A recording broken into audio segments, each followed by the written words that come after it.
વડોદરામાં કોંગ્રેસનું વિરોધ પ્રદર્શન. ભાજપ અધ્યક્ષની ટિપ્પણી મુદ્દે માફીની માંગ. વડોદરા જિલ્લા કોંગ્રેસ સમિતિ દ્વારા આજે કલેક્ટર કચેરી ખાતે વિરોધ પ્રદર્શન યોજી આવેદનપત્ર પાઠવવામાં આવ્યું હતું.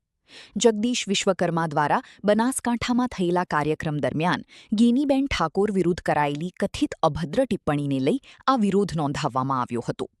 કોંગ્રેસના આગેવાનોના જણાવ્યા મુજબ ભાજપ અધ્યક્ષ દ્વારા વપરાયેલી ભાષા નીચલા સ્તરની છે, જે માત્ર ગેનીબેન ઠાકોર જ નહીં પરંતુ સમગ્ર ઠાકોર સમાજ અને નારી શક્તિનું અપમાન કરે છે.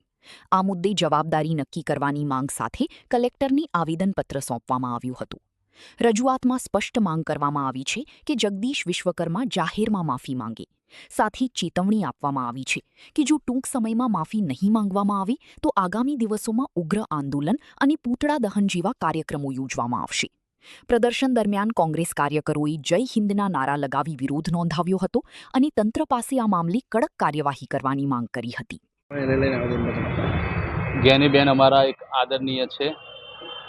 એમના પર જે વિશ્વકર્માએ ટિપ્પણી કરી છે એ ખૂબ ખરાબ છે. એ દુશાસન જેવી ટિપ્પણી કરી છે.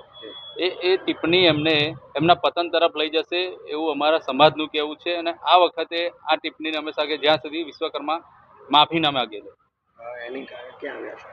અત્યારે અમે કલેક્ટર ઓફિસ આવ્યા છે, આવેદનપત્ર આપવા આવ્યા છે કે વિશ્વકર્માજી માફી માગે.